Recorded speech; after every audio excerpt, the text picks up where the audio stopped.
Democracy, Socialism, and Theocracy by Nicholai Berdyaev. Translated in 1933 by Donald Atwater for Sheed and Ward. Vladimir Soloviev used to say that to overcome socialism, it is necessary first to see the truth that is in it. Socialism cannot be fought with bourgeois ideas. It is useless to set over against it the middle class, democratic, capitalist society of the 19th and 20th centuries. It is precisely this bourgeois society that has bred socialism and involved us in it. Socialism is flesh of the flesh and blood of the blood of capitalism. They both belong to the same world. They are animated by a common spirit, or rather by a common negation of spirit.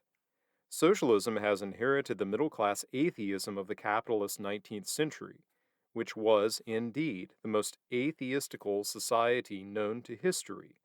It falsified the relation between man and between man and physical nature.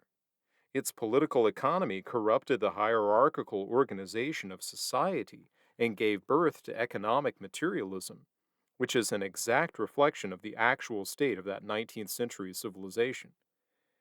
The life of the spirit became almost less than an accident, a speculative adaptation to less high things. The worship of mammon instead of God is a characteristic of socialism as well as of capitalism. Socialism is no longer a utopia or a dream. It is an objective threat and a warning to Christians to show them unmistakably that they have not fulfilled the word of Christ and that they have, in effect, apostatized. A basis is sometimes assigned to capitalism by the statement that human nature is sinful and that sin cannot be got rid of by force, while the essence of socialism is in the supposition that this nature is entirely good. But it is forgotten that the moment of history can come when the evil in human nature, namely, the sin in which it is involved, will have taken on a new shape. It is the sinful part of our nature that begets socialism. Capitalism, considered spiritually and morally, arose because human nature is prone to evil. But socialism has arisen for exactly the same reason. Apostasy from the Christian faith, abandonment of spiritual principles, and disregard for the spiritual ends of life must of necessity lead first to the stage called capitalism and then to the stage called socialism. It follows clearly enough that we must begin to make our Christianity effectively real by a return to the life of the Spirit, that a normal hierarchical harmony of life must be recovered, that which is economic must be subordinated to that which is spiritual, that politics must be again confined within their proper limits. Socialism claims to have substantial being and a last end, even a true being and a right end. There it differs from democracy, which is patient of all substances and all ends. The socialistic substance of life and the socialistic end of life are such that they excite their disciples to fanaticism. But what are they? Purely fictitious. Socialism is as lacking in substance, as little ontological, as democracy. What is there in socialism that must be regarded as the reality and end of life, and not simply as means and motives? That is not at the same time found outside of socialism. Socialization of the means of production is certainly not the reality and end of life. There is nothing to be found in economics which has to do with the ends of and not the means to life. Economic equality is not such an end, any more than is the organized productive labor that socialism has divinized. This divinization of labor at the expense of qualitative values has led to complete disregard of the end and meaning of life. Socialism has obtained so much importance in these days because the ends of human life became obscured and were then definitely replaced by the means to life. This confusion was brought about in the bourgeois civilization of the last century.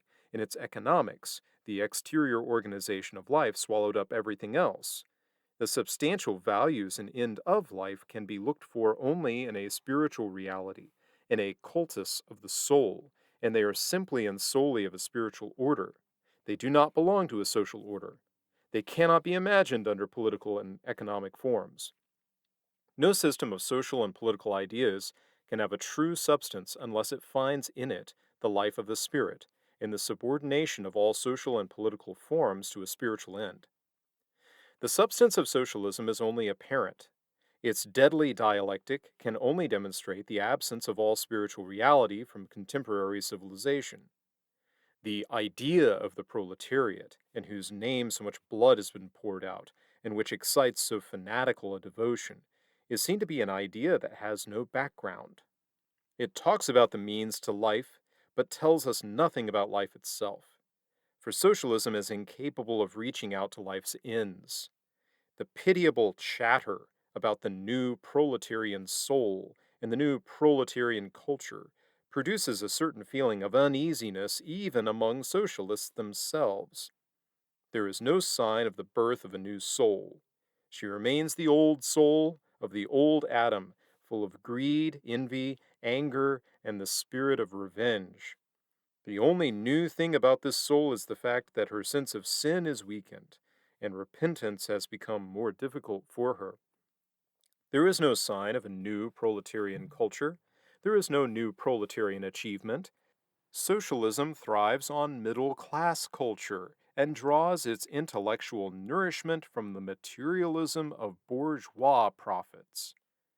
There is, however, something new in socialism, the phenomenon of an inhuman collectivism, a new Leviathan, and all the ends and real values of life are swallowed up in this malignant and terrifying collectivism. All spiritual culture is wiped out. Such a monster has not got a new human soul, for it has got no human soul at all. The doctrine of democracy and socialism informs us that a real and right will may be recognized in the people by means of simple exterior indications, social and political. There is no such thing as a right will apart from righteousness of the will, apart from sanctity of the will, even. For the human will, the general will, to realize a just life, and for that life to be formed by truth, it is necessary actually to attain righteousness, to defeat sin, to accept an inpouring of light, and to undergo a change.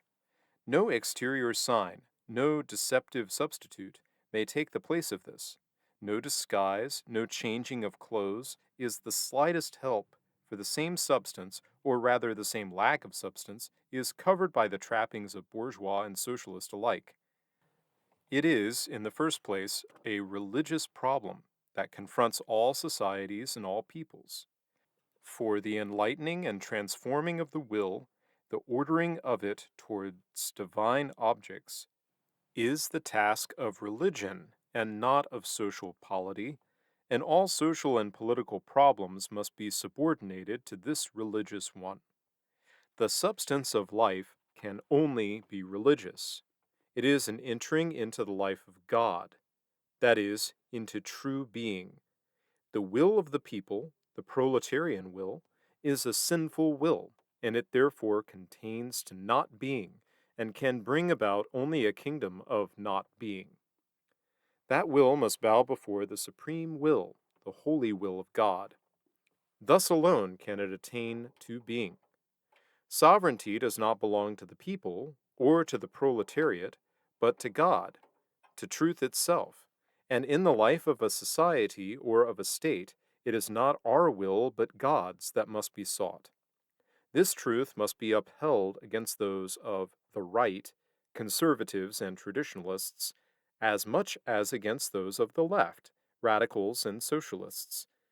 For we may not confront democratism with an expression of the human will wrung out of it by privileged groups of mankind. But enlightenment and change of heart, the fulfillment of the divine will and the divine truth, do not form simply a personal problem for each individual soul to solve. It is equally a social and historical task confronting whole peoples. Spiritual forces, divine energies, work upon countries and races, on all history, as well as on each one of us personally. It is a matter of change and spiritual revelation in the life of nations. The individual and society cannot be separated and isolated the one from the other. And so we come to the question of theocracy.